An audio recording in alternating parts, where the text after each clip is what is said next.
રાપર તાલુકાના માખેલ toll tax અને પલાસવા વચ્ચે રાત્રિએ એક અકસ્માત સર્જાયો હતો। રાજસ્થાનથી મુસાફરોને ભરીને ગાંધીધામ આવી રહેલી ગોરસિયા ટ્રાવેલ્સની લક્ઝરી બસ પેટ્રોલ પંપ સામે પલટી મારી ગઈ હતી।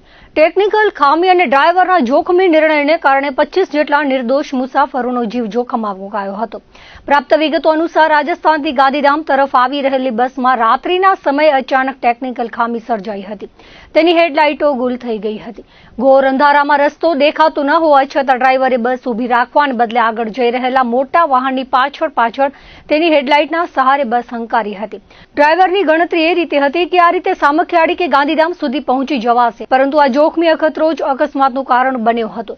અંધારામાં રસ્તા પર જ્યારે આગળ જઈ રહેલું વાહન પોતાની ઝડપે નીકળી ગયું ત્યારે બસ ચાલકને રસ્તાનો અંદાજ રહ્યો ન હતો। ક્ષણભરના અંધારામાં કાબુ ગુમાવતા બસ રસ્તા પરથી નીચે ઉતરી ગઈ હતી। જોરદાર ધડાકા સાથે પલટી મારી ગઈ હતી। બસ પલટી મારતા જ મુસાફરોમાં ચીસાચીસ મચી ગઈ હતી।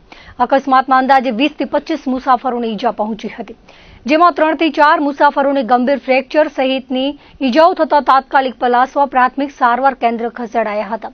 ગંભીર ઈજાગ્રસ્તોને વધુ સારવાર માટે ભુજની હોસ્પિટલમાં રિફર કરવામાં આવ્યા હતા। સદનસીબે કોઈ મોટી જાનહાનિ ન થતા સૌએ રાહતનો શ્વાસ લીધો હતો।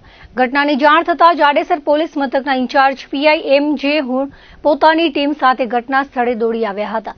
પોલીસે તાત્કાલિક બચાવ કામગીરી હાથ ધરી હતી। આ મામલે આગળની કાયદેસરની તપાસ શરૂ કરી છે।